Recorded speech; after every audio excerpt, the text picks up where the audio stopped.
નમસ્તે બાળકો. ધોરણ 6 વિષય હિન્દીમાં આપણે 1 થી 6 પાઠ સુધીનું આપણે પુનરાવર્તન જોયું હતું. હવે પાઠ 7 છે કે યહ ભી એક પરીક્ષા, એ એક એકાંકી છે. નાટક હતું જે મેં તમને આપણી સ્કૂલ ચાલુ હતી તે દરમિયાન મેં તમને આ પાઠ શીખવ્યો હતો અને એનું સ્વાપોથીનું આપણે થોડુંક પુનરાવર્તન કરીશું. निम्नलिखित प्रत्येक प्रश्न के उत्तर के लिए दिए गए विकल्पों में से सही विकल्प चुनकर उसका प्रश्न जवाब सामने दिए गए कोष्टक में लिखिए. એટલે કે આપણે વિકલ્પ લખવાનો છે. તો વિકલ્પની અંદર પહેલું છે કે यह भी एक परीक्षा, पाठ का प्रकार क्या है? ए कहानी, बी उपन्यास, सी एकांकी, डी निबंध. तो आ एक यह भी एक परीक्षा ए पाठनो प्रकार है एकांकी. पाठ के पहले दृश्य का स्थल कहाँ है? એટલે એ પાઠની અંદર પહેલું દ્રશ્ય આપણે શાનું જોયું હતું? તો મેલે में, प्रदर्शनी में, दुकान में કે બજારનું. તો આપણે પહેલું ચિત્ર શાનું જોયું હતું? બજારનું ચિત્ર જોયું હતું. चाय गिरने से बालक का क्या खराब हो गया था? तो A shirt, B pant, C bag, D जूते. तो शू खराब થઈ ગયું હતું? पेंट. देवेंद्र की पेंट पर किसके धब्बे थे? तो देवेंद्र के पेंट पर खून के धब्बे थे. देवेंद्र कैसा छात्र था? देवेंद्र कैसा छात्र था? ए बालक, बी आज्ञाकारी, सी नियमित, डी मेधावी. तो देवेंद्र मेधावी छात्र था. હવે પ્રશ્ન 2, कोष्टक में से उचित शब्द चुनकर रिक्त स्थानों की पूर्ति कीजिए. અહીં આપણને કોષ્ટકની અંદર આપ્યા છે, કૌંસ આપ્યા છે. કૌંસ જોઈને આપણે ખાલી જગ્યા પૂર્ણ કરવાની છે. પ્રશ્ન 2 ની અંદર પહેલી ખાલી જગ્યા, અરે हट खाली जगह की तरह चिपक जाता है. तो चौक. बीजू, यहाँ तो पिक्चर के टिकट में भी खाली जगह कम है. तो शू पैसा 18 कम है. इस अंधे ने तो खाली जगह ही खराब कर दिया. तो शू आवशे? शकुन. अरे तुम्हारे पाँव में तो खाली जगह चोट है गहरी.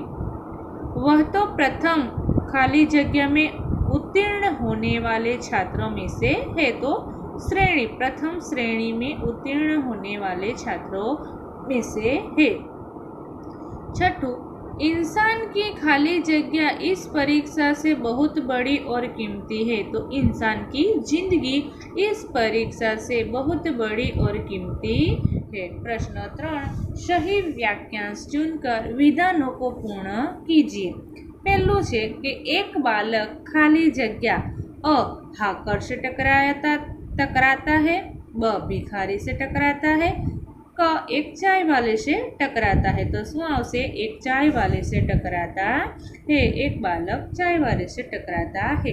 बीजू, भिखारी के कटोरे में खाली जगह 6 रुपये थे, 7 रुपये थे, 8 रुपये थे. तो भिखारी के कटोरे में 7 रुपये थे.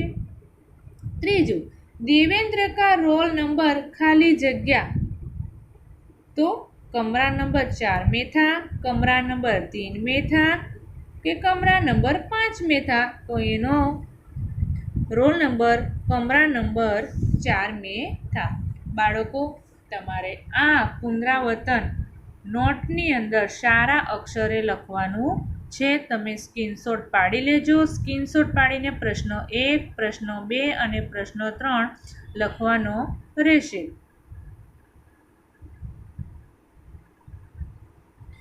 प्रश्न 4, तो प्रश्न 4 ની અંદર निम्नलिखित प्रश्नों के उत्तर एक एक वाक्य में लिखिए.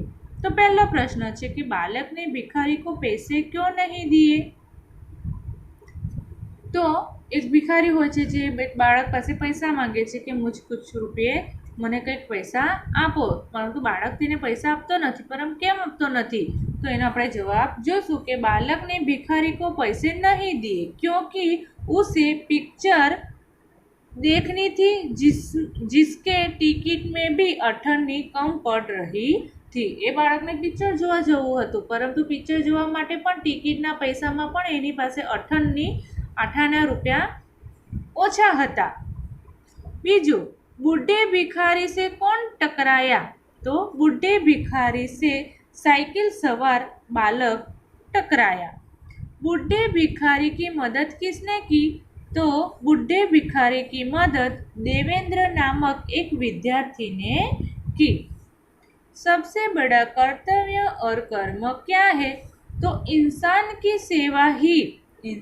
की सेवा ही सबसे बड़ा कर्तव्य और कर्म है। स्कूल की परीक्षा से पहले देवेंद्र किस परीक्षा में पास हो गया था। तो स्कूल की परीक्षा से पहले देवेंद्र इंसानियत की परीक्षा में पास हो गया था। छठू, देवेंद्र समय पर स्कूल न पहुंचा तो किसे चिंता हुई। तो देवेंद्र समय पर स्कूल न पहुंचा तो उसके अध्यापकों और प्रधान अध्यापक को चिंता हुई। पांचमो प्रश्न, निम्नलिखित वाक्य किससे कहे है। तो पहलू है कि अंधा है क्या, देखकर नहीं चलता, मेरे कप टूट गए। तो ये चाय वाला बोलता है, बालक से कहता है। जीते रहो बेटा, भगवान तुम्हें अच्छे नंबर से उत्तीर्ण करे। तो आ वाक्य भिखारी बोले छे अने देवेंद्र नामना विद्यार्थी ने कहे छे। चलो बाबा तुम्हें अस्पताल तक पहुंचा दूं। तो आ विद्यार्थी देवेंद्र बोले छे अने भिखारी ने अंध भिखारी ने कहे छे। सर परीक्षा शुरू हो गई और देवेंद्र सेन अभी तक अनुपस्थित है। तो आ अध्यापक बोले छे, एक अध्यापक बोले छे अने प्रधान अध्यापक ने कहे छे। शाबाश तुम्हें यह जानते हुए कि परीक्षा का समय है अपना कर्तव्य निभाया। तो आ प्रधान अध्यापक बोले छे अने विद्यार्थी देवेंद्र ने कहे छे। जूते चमका दो, शानदार कर दूंगा। तो बूट पालिश वाला बालक बोलता है। और राहगीर एटले के जे मुसाफर होय रस्ते जता होय राहगीर तेने कहे छे। नीचे प्रश्न के उत्तर दीजिए। पहलू छे कि बूट पालिश वाले ने राहगीर से क्या कहा। तो बूट पालिश वाले ने राहगीर से कहा कि आपके जूते चमका कर शानदार बना दूंगा, मैं उन्हें आईना बना दूंगा, इनमें रुपये अपनी शक्ल देकर फिर आप पैसे दीजिए।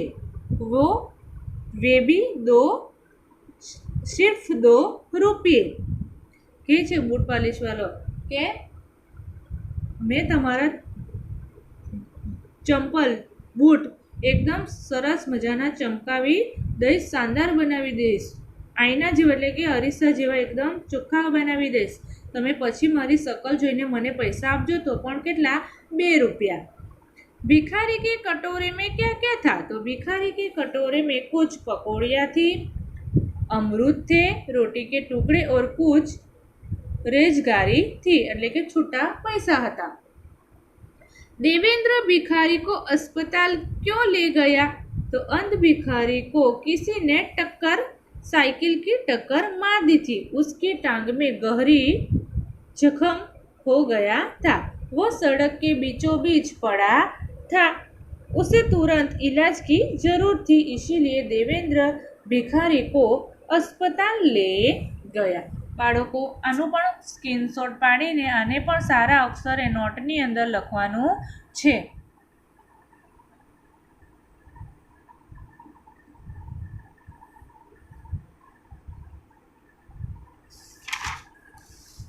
चौथा प्रश्न, प्रधानाध्यापक ने देवेंद्र के घर फोन क्यों लगाया? तो प्रधान अध्यापक को बताया गया कि परीक्षा शुरू हो गई थी, परंतु देवेंद्र नहीं आया था। देवेंद्र मेधावी छात्र था। वह उन विद्यार्थियों में था जो प्रथम श्रेणी में आते थे। उसके अभी तक न आने से प्रधान अध्यापक चिंतित हुए। उन्हें लगा कि रास्ते में वह किसी दुर्घटना का शिकार न हो गया हो, इसीलिए स्थिति का पता लगाने के लिए उन्हें देवेंद्र के घर फोन लगाया। नीचे प्रश्न 7, निम्नलिखित प्रश्न के उत्तर लिखिए। देवेंद्र ने परीक्षा होने के बावजूद भी भिखारी की मदद क्यों की? तो भिखारी के पाँव में गहरी चोट लगी थी, उनमें से खून बह रहा था। उसे अस्पताल पहुंचाना जरूरी था। देवेंद्र के लिए मानव की सेवा सबसे पहला कर्तव्य है। इंसान की सेवा ही उनकी दृष्टि में सबसे बड़ा धर्म था। इसीलिए देवेंद्र ने परीक्षा होने के बावजूद भी भिखारी की मदद की। आ पहला प्रश्नનો जवाब છે। प्रधानाध्यापक ने देवेंद्र के पिता को बधाई क्यों दी? तो देवेंद्र मेधावी विद्यार्थी था। स्कूल की परीक्षा में उसका पास होना निश्चित था। इसके साथ उसने बूढ़े भिखारी की सहायता की थी। अपनी परीक्षा के बावजूद उसने उसे अस्पताल में भर्ती करवाया था। इस तरह वह इंसानियत की परीक्षा में भी पास हो गया था और प्रधानाध्यापक ने देवेंद्र के पिता को बधाई दी। तीसरा सवाल, क्या देवेंद्र ने जो किया वह सही किया? क्यों? तो भिखारी के प्रति मानवता दिखाकर देवेंद्र ने बहुत सही काम कर दिया था। भिखारी अंधा, बूढ़ा और अपाहिज था। घायल होने के बाद वह पूरी तरह असहाय हो गया था। अगर देवेंद्र उसे अस्पताल में भर्ती न करवाता तो पता नहीं उसकी क्या दशा होती। इंसान की सेवा व्यक्ति का सबसे पहला कर्तव्य और सबसे बड़ा धर्म है। देवेंद्र ने इसी कर्तव्य और धर्म का पालन किया था और इसीलिए उसने जो किया वो सही किया था। बाळको અહીં આ પ્રશ્નો લાંબા પ્રશ્નો છે, લાંબા પ્રશ્નોનો પણ સ્ક્રીનશોટ પાડી લેજો। આગળ આપણી પરીક્ષા આવશે, પરીક્ષાની આ પાઠમાંથી પણ પૂછવામાં આવશે, તો આ પરીક્ષાને લગતું આપણે જ્યારે પાછી પરીક્ષા આવશે, લેવાશે પરીક્ષા, ત્યારે આ પાઠમાંથી પણ પૂછાઈ શકાશે અભ્યાસક્રમની અંદર। એટલે આ તમારે લખવાનું રહેશે। સારા અક્ષર નોટબુકમાં લખજો। प्रश्न 9, निम्नलिखित मुहावरे का अर्थ लिखिए और वाक्यों में प्रयोग कीजिए। आईना बनाना એટલે કે बहुत चमकदार बनाना। वाक्य, उसने जूतों पर ऐसी पॉलिश की कि उन्हें आईना बना दिया। रौब जमाना यानी कि प्रभाव दिखाना। उस गरीब आदमी पर क्यों रौब जमा रहे हो? नाक में दम करना यानी कि बहुत परेशान करना। वहाँ बहुत बंदरों ने लोगों की नाक में दम कर रखा है। लिंग के आधार पर वाक्य सही है या गलत? अगर वाक्य गलत है तो सुधार कर दोबारा लिखिए। पहलू है कि मेरे पास एक बड़ी संदूक है, तो आ वाक्य गलत है। तो मेरे पास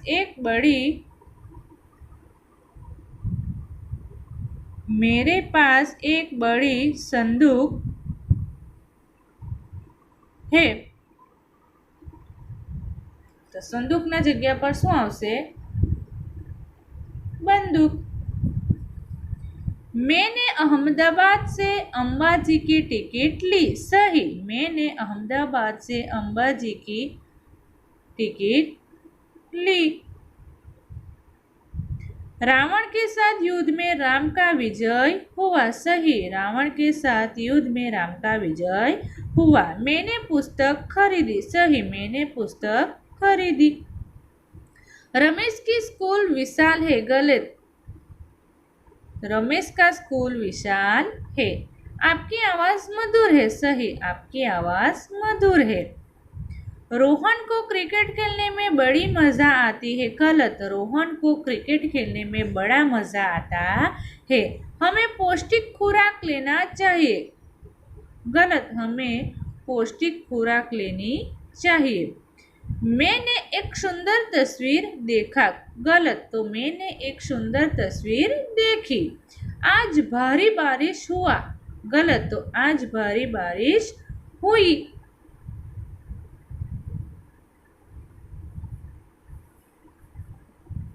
आज भारी बारिश हुई।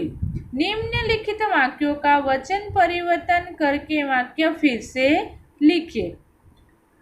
तो लड़के मैदान में खेल रहे हैं। तो लड़का मैदान में खेल रहा है। आकाश में पक्षी उड़ रहे हैं। तो आकाश में पक्षी उड़ रहा है। मैंने आज एक व्यक्ति की मदद की। तो मैंने आज कई व्यक्ति की मदद की। અહીં બાળકો લડકે મેદાનમાં ખેલ રહે તો ઘણા બધા બાળકો મેદાનની અંદર રમી રહ્યા છે, પરંતુ ઘણા બધા છોકરાઓને લેવા નથી, પરંતુ આપણે એક જ છોકરાને લેવાનું છે, એટલે આપણે લખશું કે લડકા મેદાનમાં ખેલ રહા હે। અહીં કહે છે કે મેને આજ એક વ્યક્તિ કી મદદ કી। અહીં એક વ્યક્તિ આપી છે તો આપણે એકના જગ્યાએ વધારે લખવાનું છે, તો મેને આજ કઈ વ્યક્તિઓ કી મદદ की। चौथों है कि उद्यान में हरा भरा पेड़ है। तो उद्यान में हरे भरे पेड़ है। अहीं एक पेड़ आप्यो छे तो अहीं आपणे वधारे लेवानुं के हरे भरे। मेरी किताब वापस दीजिए। मेरी किताबें वापस दीजिए। अहीं एक ज किताब छे तो अहीं घणी बधी किताबों लख्युं छे कि मेरी किताबें वापस दीजिए। तो बाळको अहीं आ पाठनुं पण आ पानाનું પણ સ્ક્રીનશોટ પાડી લેવું। સ્ક્રીનશોટ પાડીને સારા અક્ષરે નોટબુકમાં લખવાનું રહેશે। અહીં આપણો આ પાઠ 7 પૂર્ણ થાય છે કે यह भी एक પરીક્ષા, જે મેં પાઠ તમને સ્કૂલની અંદર ચલાવેલો છે એનું સ્વાધ્યાય બી કરાવ્યું હતું, અને અહીં આપણે સ્વાધ્યાય પોથીનું આપણે પુનરાવર્તન કર્યું છે। એટલે બધા સવાલ તમારે નોટબુકની અંદર સારા અક્ષરે લખવાના રહેશે।